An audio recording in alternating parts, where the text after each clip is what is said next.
Bwanyuma yo kumara obwire burengwa abashubuzi bari kuraganiza uko bari kuzakwesharinga bakacinga hamaduka gabo erizoba ekibasharamu okukikora bebembirwe ekibina ekyakasita na nebindi niko kutandika erizoba bari kutaha ebikwato byabo ahansi bari kugira ngo government ebahinduremo abashema ahanshonga eziri kubashasha olunaku olw'enkya tusigale waka tugalewo amaduuka.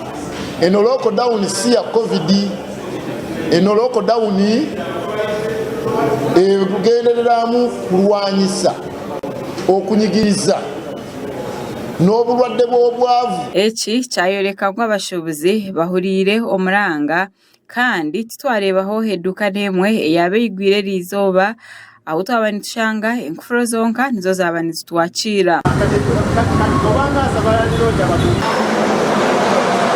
N'obukirabe ngo abashubuzi abamwe bije mu kibuga tariho umuntu nomwe owikirizibwa okwiguraho eduka kandi bamwe barebwa begamira amaduka gabo hatine kiri gukora.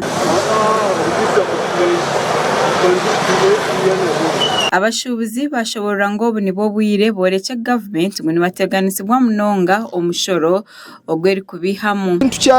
Ekintu ekyo kikolera imba abe waggulu ne abe no wansi we bakibayingiza mu kibasha banyigiriza kuba omuntu teyabisoma ekisooka kyetaga byuma aleso inflix bagamba simusolo naye balimba toyina boyinza ate kulambika misolo na nkola mpya mu mbeera eno nga business zidda buzingulu. Omuringo nigo gumwe abashubuzi nibagira ngo akanakakoryo akariyo nikakozesebwa abantu abari kwenda ngo babase kubabinga ombye obushubuzi. Kakituufu nga government etugoba mu business kubanga omuntu toyinza musasuza misolo giwere 5 ngate muntu wa wansi kati eyo influence ebadde gakolero ganene kutusubula ebintu kisera kituuse ng'omusolo gwe mujja ku bantu gusinga n'amagoba gakola ku bintu byayingiza ate ba refugee ababunzi abajja wano ne batwala amataka gaffe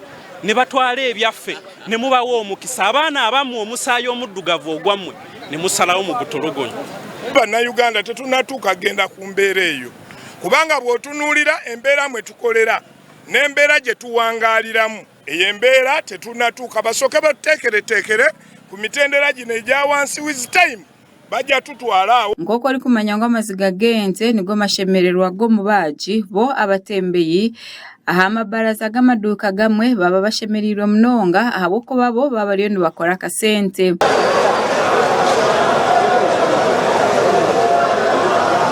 Okwesharinga okutukwateganisa abashubuzi bonka bitu nabe byenjenda abarimo abavugi ba motoka n'aba boda nabo bakwatwaho. Wa boda uliwenzi mu kibuga nensanga amaduka nga magare basi na muntu gwengenda vuga ne ba customer twandifunye nga banji era singa sawa zino nandi badenga ndi mu mitwalo ng'esatu oba 4 naye kati saa zino ndina mu mutwalo gumu. Robert Seshitoreko ari kuratira ori kurira tax park nkuru yashoborora ngo eki cyateganisa embaju zona ngo kandi obwahati eshonga zona zine koraho banga tewali kalungi kalimu kuva mu kwegatta na kutabangula naye ekirungi kyetagisa kukwatagana tukole emirimu. Bo abebyo kwerinda barebwaho betorire kibuga cyona okugezaho kurebeka ngo kibuga cyaguma kirimo obusinge. N'obukirabe ngo kwekarakasa oku ni kugenda omumisho ari kuteekateekera ihanga okurwa Ministry y'ebyesente Ramadhan Gobi we nagira ngo nikikafuuhe omushoro ogu niguza kwija kugumaho bari kwenda ninga batari kwenda. Amakuru agagasha kwa Ronald Ngabirano ahabwa Sky TV omuri Kampala.